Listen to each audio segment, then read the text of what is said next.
Hello friends, आज हम बात करने वाले हैं एक सुपर नेचुरल हॉरर मूवी के बारे में जिसका नाम है द ब्लैक फोन। तो चलिए स्टार्ट करते हैं बगैर किसी देर के। अगर आपने अभी तक हमारे चैनल को सब्सक्राइब नहीं किया तो जल्दी से कर लें ताकि आपको नई आने वाली वीडियोस की नोटिफिकेशन सबसे पहले मिल सके। मूवी की शुरुआत 1978 जनवरी से होती है, जहाँ पर प्लेग्राउंड में एक बेसबॉल का मैच चल रहा होता है। बॉलिंग साइड में होता है फिन और बैटिंग साइड में होता है ब्रूस। ब्रूस की टीम इस मैच को होम रन के साथ जीत लेती है। ब्रूस इस होम रन के बाद काफी फेमस हो जाता है। इस मैच के बाद जब वो घर जा रहा होता है तभी उसके सामने एक ब्लैक वैन आती है, जिसके बाद ये सीन यहीं पर कट हो जाता है। जिसके बाद हम फिन के घर को देखते हैं जिसमें उसकी बहन ग्वेन और फादर मिस्टर शॉ होते हैं। मिस्टर शॉ काफी अल्कोहलिक और अब्यूजिव होने की वजह से उनके घर का माहौल काफी डिस्टर्बिंग था। और इसके बाद हम फिन और ग्वेन को देखते हैं जो स्कूल के लिए निकल चुके थे, लेकिन रास्ते में उनको एक शॉकिंग न्यूज पता चलती है कि ब्रूस किडनैप हो चुका है, जो कि इनके लिए काफी शॉकिंग था। खैर उसके बाद इनको रास्ते में एक फाइट नजर आती है जिसमें मूस नाम के एक बुली लड़के को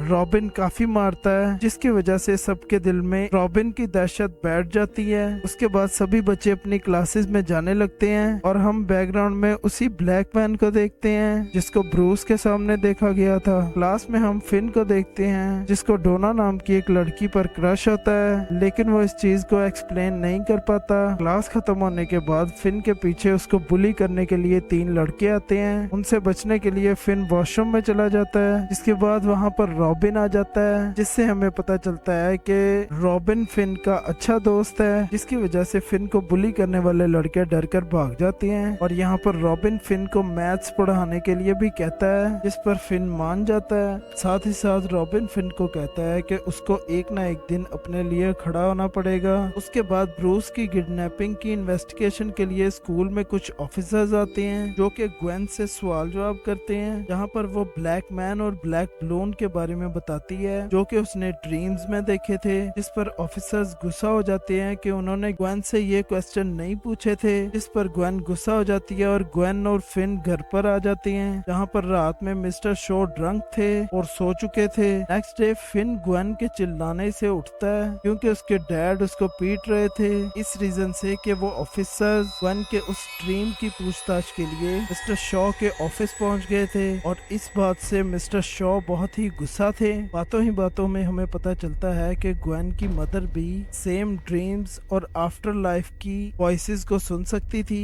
और यही सेम चीज ग्वेन के अंदर भी थी। और मिस्टर शॉ उसे मार मार कर ये कबूल करवाते हैं कि वो सिर्फ एक ड्रीम था। और ये सीन इस मूवी का पहला डिस्टर्बिंग सीन था। साथ ही साथ फिन अपने डैड की इस हरकत को लेकर काफी परेशान था और वो अपनी बहन को बचाना भी चाहता था, लेकिन वो अपने लिए या दूसरों के लिए स्टैंड नहीं ले पाता था। और नेक्स्ट सीन में हम देखते हैं कि एक आदमी उसी ब्लैक वैन में रॉबिन को किडनैप करके ले जाता है और ये खबर जब फिन को मिलती है तो वो बहुत ही टूट जाता है। वैन भी इस बात से काफी दुखी थी और वो जीसस क्राइस्ट से प्रे करती है कि वो उसको दोबारा से ड्रीम दिखाए जिससे कि वो रॉबिन को ढूंढ पाएगी। अब नेक्स्ट डे वही 2 ऑफिसर्स जो ग्वेन को स्कूल में इंटेरोगेट करने आए थे वो ग्वेन के घर पर आते हैं, लेकिन उसको इस बार सच में कोई भी ड्रीम नहीं आया था, इसलिए वो ऑफिसर यहाँ से चले जाते हैं। और जाते जाते वो ग्वेन को अपना एक कार्ड देकर जाते हैं कि वो इनसे इजीली कांटेक्ट कर पाए। नेक्स्ट डे स्कूल के पास फिन को बुली करने वाले वही 3 लड़के फिन को पीटने लगते हैं क्योंकि रॉबिन आसपास नहीं था। तभी ग्वेन एक लड़के को पत्थर मार के गिरा देती है, लेकिन बाकी 2 लड़के उसको मारते रहते हैं। इसके बाद वो क्लास में पहुंचते हैं जहां पर टीचर सबको एक पार्टनर चूज करने को कहती है, लेकिन कोई भी फिन को चूज नहीं करता। और तभी उसकी क्रश डोना उसको अपना पार्टनर चूज कर लेती है, जिससे कि फिन काफी खुश हो जाता है। और वहां पर डोना उसको कहती है कि वो काफी लकी है क्योंकि उसकी बहन के साथ उसकी बॉन्डिंग काफी अच्छी है। काश उसके भाई के साथ उसकी भी इतनी ही अच्छी बॉन्डिंग होती। खैर स्कूल के बाद ग्वेन अपने भाई को डोना के नाम से काफी चिढ़ाती है और उसके बाद वो अपनी दोस्त सूजी के पास चली जाती है क्योंकि आज फ्राइडे था और फ्राइडे को वो अपनी दोस्त के यहाँ एंजॉय करने जाया करती थी। और उस दिन उसके डैड को संभालने की जिम्मेदारी होती है फिन की। उसके बाद फिन जब अपने घर जा रहा होता है तो रास्ते में उसी ब्लैक वैन से एक ब्लैक आदमी निकलता है जिसके हाथ से ग्रोसरी का सामान गिर जाता है। वो फिन को मैजिक ट्रिक दिखाने के बहाने वैन वैन के पास लाता है जिसमें बहुत सारे ब्लैक बलून होते हैं। फिन समझ आता है कि ये एक किडनैपर है, लेकिन किडनैपर उसको पकड़ लेता है, जिसके बाद फिन अपनी सेफ्टी नाइफ से उसके हाथ पर कट कर देता है, लेकिन किडनैपर उसे बेहोश करके वहां से ले जाता है। असल में इस किडनैपर ने इससे पहले 5 बच्चों को और किडनैप किया था,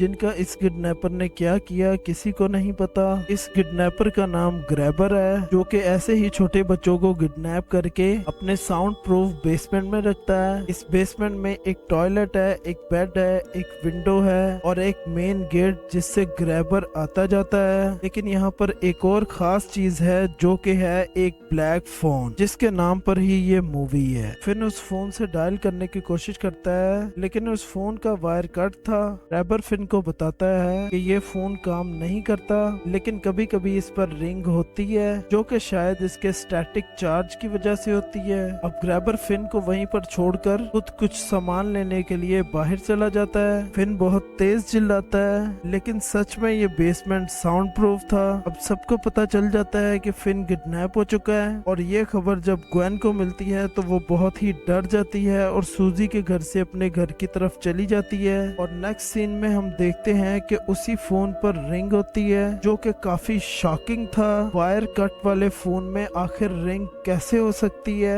फिन फोन उठाता है और आगे से कोई बोलता है, जिसकी वजह से फिन डर जाता है। जिसके बाद फोन पर कई बार रिंग होती है और फिन फोन उठाता है तो ब्रूस की आवाज आती है, जिसको ग्रैबर ने मूवी के स्टार्ट में किडनैप किया था, जिसके साथ फिन ने बेसबॉल मैच खेला था। वो फिन की हेल्प करना चाहता था और फिन को बताता है कि वहाँ के फ्लोर की 5th टाइल ढीली है, जहाँ से उसको बाहर निकलने के लिए खोदना होगा। दूसरी तरफ ग्वेन को ब्रूस के बारे में ड्रीम्स आते हैं कि किस तरह ग्रैबर ने उसको किडनैप किया था, और तभी वो अपने भाई को ढूंढने के लिए निकल जाती है, लेकिन उसके हाथ कुछ भी नहीं लगता।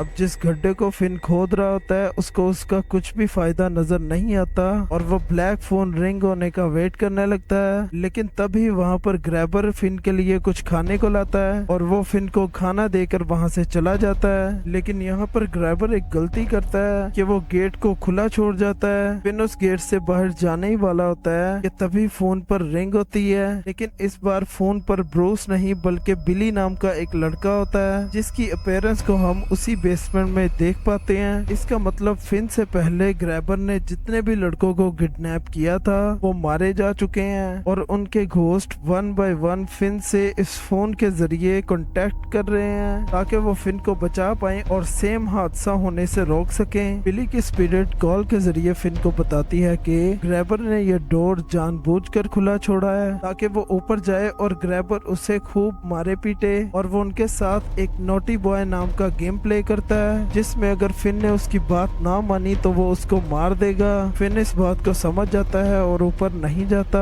और हम देखते हैं कि ये बात बिल्कुल सच थी, और ये फिन की कोई इमेजिनेशन नहीं थी, बल्कि सच में उन 5 बच्चों की स्पिरिट फिन से कांटेक्ट कर रही थी, जो कि 1 बाय 1 उसकी मदद करने के लिए उससे कांटेक्ट कर रहे थे। क्योंकि जब वो चुपके से ऊपर देखने जाता है तो ग्रैबर उसका एक बेल्ट लेकर इंतजार कर रहा होता है कि कब फिन ऊपर आए और वो उसको मारे पीटे, लेकिन फिन ऊपर नहीं जाता और चुपचाप से बेसमेंट में वापस आकर ग्रैबर का दिया हुआ खाना खाने लगता है। दूसरी तरफ हम ग्वेन को देखते हैं, जो क्लास में ही सो गई थी क्योंकि वो पिछली रात ठीक से नहीं सो पाई थी। तो उसकी टीचर उसको नर्स रूम में जाकर सोने को कहती है, जहाँ पर ग्वेन के ड्रीम के अंदर हम बिली की किडनैपिंग को देख पाते हैं, जो कि एक पेपर बॉय था और ग्रैबर ने उसे भी किडनैप कर लिया। और यहीं पर ग्वेन ग्रैबर को भी उस मास्क में देख लेती है, जो कि यहाँ पर काफी क्रीपी लग रहा था, और तब ही ग्वेन घबराकर उठ जाती है।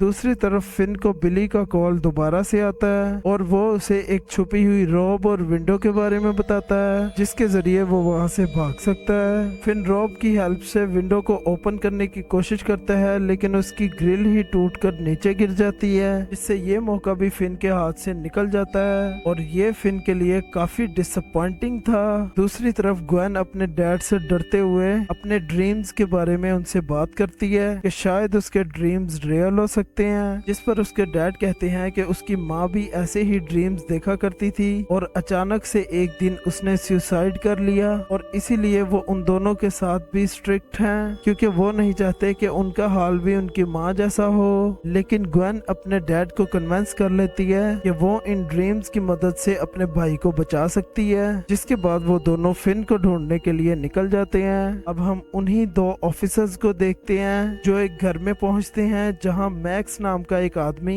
खुद ही से इस केस को सॉल्व करने की कोशिश कर रहा होता है। उसका कहना था कि ये घर उसके भाई का है और वो आने ही वाला है। ऑफिसर्स को मैक्स के पास ड्रग्स नजर आते हैं, जिसकी वजह से उन्हें लगता है कि शायद मैक्स ड्रग्स लेता है, जिसकी वजह से उसका दिमाग खराब हो चुका है और वो उसको पागल समझकर वहां से चले जाते हैं। जहां हमें पता चलता है कि वो बेसमेंट और कहीं नहीं बल्कि मैक्स के घर के नीचे ही है, जिसका मतलब है कि मैक्स का भाई ही ग्रैबर है। और ऑफिसर बिल्कुल ठीक जगह पर आए थे, लेकिन उनकी किस्मत खराब थी। फिन उस गड्ढे को वहां पर लगातार खोदता जा रहा था, लेकिन तभी वहां पर ग्रैबर उसके लिए खाना लेकर आता है और वो उस गड्ढे को छुपा देता है। ग्रैबर ये सोचता है कि फिन काफी अच्छा लड़का है और वो उसे छोड़ देगा, और वो उससे उसका नाम पूछता है, जिस पर फिन उसको अपना नाम टेलर बताता है। जिसके बाद ग्रैबर उसके सामने एक पेपर फेंकता है जिस पर उसका रियल नाम मेंशन था, और बस ग्रैबर उससे गुस्सा होकर वहां से चला जाता है क्योंकि उसने ग्रैबर के साथ झूठ बोला। ग्रैबर ने ये सोचा था कि फिन अच्छा लड़का है, लेकिन उसने झूठ बोलकर उसका मूड ऑफ कर दिया। अब फिन को बेसमेंट के एक कोने से टिप टिप की आवाज आती है,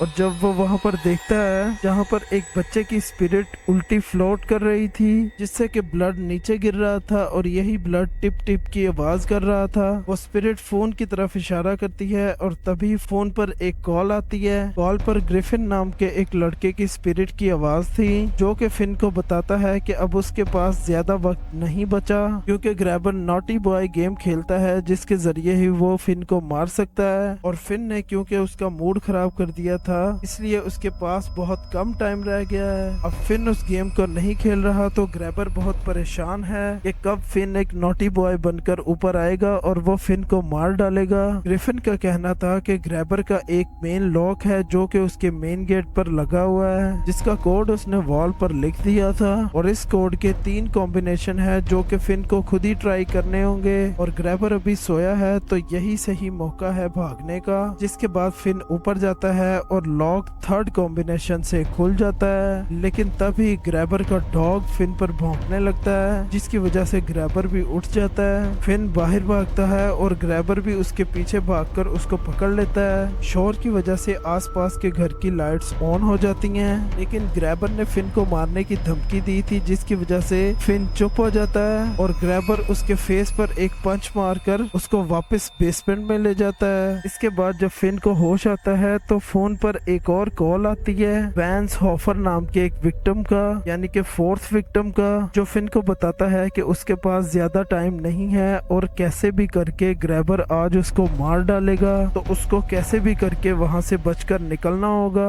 और दूसरी तरफ ग्वेन को भी वैंस की स्टोरी का ड्रीम आता है, जहां वो कुछ बच्चों से लड़ाई कर रहा होता है क्योंकि उन्होंने उसका गेम खराब कर दिया था। जिसके बाद वैंस को पुलिस ले जाती है और उसी ड्रीम में ग्वेन अपने आप को भी देखती है, जहां पर वो अपने भाई की आवाज पुलिस के वॉकी टॉकी के जरिए सुनती है। और इस बार ग्वेन उस किडनैपर के घर को भी देख लेती है, जिसका नंबर होता है 7741, यानी कि इस बार उसको सब कुछ क्लियर दिख गया था। खैर फैंस ऑफ विंस को बताता है कि उसे दीवार के 2 फीट ऊपर तक खोदना होगा, जिससे कि वो फ्रिज तक पहुंच जाएगा और तभी शायद वो वहां से निकल सकता है। और तभी वैंस को वहां से कोई फोर्स खींचकर ले जाती है, जो कि शायद आफ्टर लाइफ का गेट हो सकता है। और ऐसे ही एक एक करके सभी विक्टिम्स के फोन आने बंद होते जा रहे थे और ये सीन काफी हॉरर था। फिन अब वैम्स की कही बातों पर अमल करता है, लेकिन फ्रीजर तक पहुंचने पर उसका गेट लॉक होता है, जिससे हार मानकर वो बाहर आता है और काफी रोने लगता है। लेकिन तभी उसे ब्लैक फोन पर एक और कॉल आती है जो कि ग्रैबर के 5th विक्टिम की थी, यानी कि फिन के दोस्त रॉबिन की। वो उसको कहता है कि वो यहाँ से बाहर जरूर निकलेगा और उसे ग्रैबर को मारना होगा उन सब के लिए। रॉबिन की स्पिरिट उसे रिसीवर के अंदर मिट्टी भरने को कहती है, जिससे कि वो काफी भारी हो जाए और एक अच्छा हथियार बन जाए। और रॉबिन की स्पिरिट उसे फाइटिंग भी सिखाती है और फिन ये सब करके ग्रैबर का वेट करने लगता है। दूसरी तरफ ग्वेन अकेली ही उस घर को ढूंढने के लिए निकल जाती है और तभी ग्वेन के रास्ते में उन्हीं 5 विक्टिम्स की स्पिरिट खड़ी हो जाती है। ग्वेन उन सब उससे डर कर गिर जाती है। और ऐसा इसलिए हुआ था क्योंकि ग्वेन सही घर के आगे पहुंच चुकी थी, यानी कि ग्रैबर के घर 7741 के बाहर। जिसके बाद ग्वेन भागकर ऑफिसर्स के पास जाती है और उन्हें उस घर के बारे में बता देती है, जिससे ऑफिसर्स और ग्वेन इसी घर की तरफ निकल पड़ते हैं। दूसरी तरफ ग्रैबर ने भी फिन को मारने का फुल प्लान बना लिया था और वो भी अपने घर की तरफ निकल जाता है। तभी ग्रैबर के घर में उसके भाई मैक्स के जहन में एक चीज स्ट्राइक करती है कि सारी कड़ियां इसी घर के साथ जुड़ रही हैं। तभी वो बेसमेंट में जाकर चेक करता है और फिन को वहां पर देखकर शॉक्ड हो जाता है कि उसका भाई ऐसे कैसे कर सकता है। उसी ने 5 बच्चों को मारा। इससे पहले कि मैक्स कुछ समझ पाता, ग्रैबर एक कुल्हाड़ी से पीछे से उस पर वार करता है, जिससे उसकी वहीं पर मौत हो जाती है। वो काफी दुखी होता है कि फिन की वजह से उसे अपने भाई को मारना पड़ा और फिन भी यहाँ पर बहुत डर जाता है। और यहाँ पर हमें पता चलता है कि ग्रैबर एक साइको पेशेंट है। तभी पुलिस और ग्वेन भी उसी घर के बाहर पहुंच चुके थे। पुलिस उस घर के अंदर एंटर करती है, लेकिन थोड़े टाइम तक उनको वहाँ पर कुछ नहीं मिलता। बेसमेंट में ग्रैबर अपने डॉग को एक जगह पर बांध देता है और आई थिंक कि उसका प्लान फिन को मारकर अपने डॉग को खिलाना था। और ग्रैबर यहाँ पर रिवील करता है कि उसने पिछले 5 विक्टिम्स को नाइफ से मारा था, जो कि हम उनकी स्पिरिट्स के कटे हुए चेहरे और गले से समझ पाए थे। लेकिन फिन स्पेशल है, इसलिए वो उसे कुल्हाड़ी से मारेगा। लेकिन फिन रस्सी की मदद से ग्रैबर को उसी खोदे हुए गड्ढे में गिरा देता है, जिससे कि उसका एक पैर टूट जाता है और वो यहाँ पर उसका मास्क भी हटा देता है। जिसके बाद ग्रैबर अपना मुंह छुपाने लगता है और यहाँ पर हमें पता चलता है कि ग्रैबर को स्कोपोफोबिया है, जिससे वो अपना रियल चेहरा दिखाने से डरता है। उसके बाद फिन उस फोन रिसीवर से ग्रैबर को बुरी तरह से पीटने लगता है। यहाँ पर आखिरी बार एक फोन कॉल आती है जो कि उन 5 स्पिरिट्स की थी, जो कि ग्रैबर पर हंस रहे थे और आफ्टर लाइफ में ग्रैबर का वेट कर रहे थे। और वो ये कहते हैं कि जो वो नहीं कर पाए वो इनका फ्रेंड फिन करेगा।